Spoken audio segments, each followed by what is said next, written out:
Hello, everyone. My name is Hannah Matson, and today I'm going to be talking about the mental health crisis in the United States. So, mental illness is a disorder. It's characterized clinically as a significant disturbance in an individual's cognition, emotional regulation, and behavior. It is usually associated with distress or impairment in important areas of functioning. However, there are many different types of mental illnesses. Prior to 2007, most parents of adolescents age 10 to 17 worried mostly about whether their child was out drinking at a party, drinking beer, maybe smoking cigarettes, smoking marijuana. Nowadays, there's some different issues, and some of them are concerned with their child's anxiety, depression, and suicide. According to the CDC, in 2021, more than 4 in 10 students felt persistently sad or hopeless, and nearly one third, or 29%, experienced poor mental health. In 2021, more than 1 in 5, or 22%, of students seriously considered attempting suicide. 1 in 10 individuals, that's 10% of these students taking the survey, attempted suicide. I have experienced mental health issues from many different perspectives. I've experienced it from a parent, from a brother, from extended family, as well as my own mental health journey.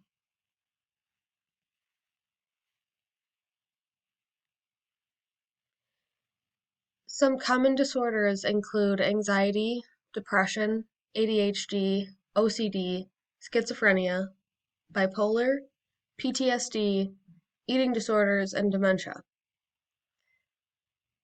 With these disorders being so common, I'm sure that each of us has been impacted in some way by mental illnesses.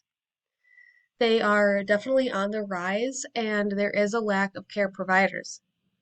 In 1950, there were roughly 550,000 individuals in the United States institutionalized for mental health conditions.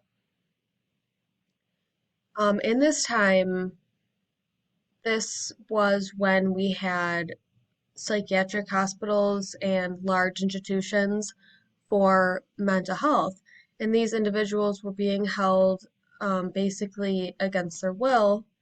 And in 1967, Ronald Reagan was the governor of California at the time, and he soon became president, but at the time he was in California, and he signed an act that ended holding individuals in these institutions against their will. So, around 50 years ago, when deinstitutionalization began, the community relied on these treatment centers that were supposed to open. They were supposed to take care of these individuals, and they actually never got the funding. They never were built. And something else happened that was undeniable shortly after this act was signed. The number of incarcerated individuals shot up. Um, and many of these people were these mentally ill individuals. They would get incarcerated for a petty crime, and then in jail they would, or in prison, they would receive stable living situations, meals, normal sleeping times, a bed, a bathroom. So they actually relied on, this environment. This is a table taken directly from the CDC website from 2015. It's a little outdated, but these are local counties in our area, and they show the number of psychiatrists available per 10,000 children, age 0 to 17 years old, and number of psychologists in the area as well. So you can see for Erie County, Buffalo, you have a little bit more. You have 5 psychiatrists per 10,000 children, which isn't a lot, but it's more than surrounding areas with Wyoming County, Cattaraugus County, and Allegheny County virtually having no psychiatrists who are mental health providers who provide medicine. for these individuals. People with mental illness are not always accepting of receiving care and help, especially people with schizophrenia and more advanced mental health disorders. These people fear um, judgment, and they also may not be aware of how severe their illnesses are.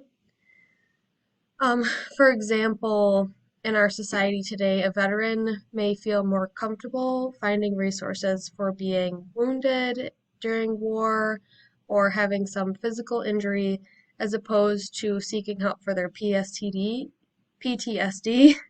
or depression, which statistically, a lot of veterans actually result in suicide from their PTSD.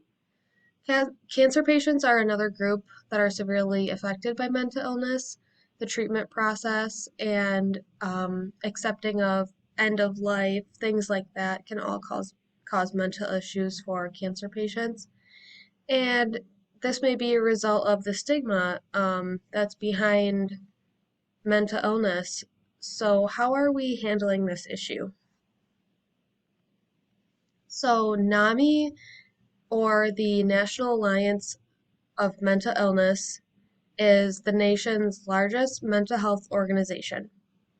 It was founded in 1979 by two mothers of family members that had mental illnesses. According to NAMI's website, 1 in 5 youths experience a mental illness, and 17% of youths experience a mental health disorder.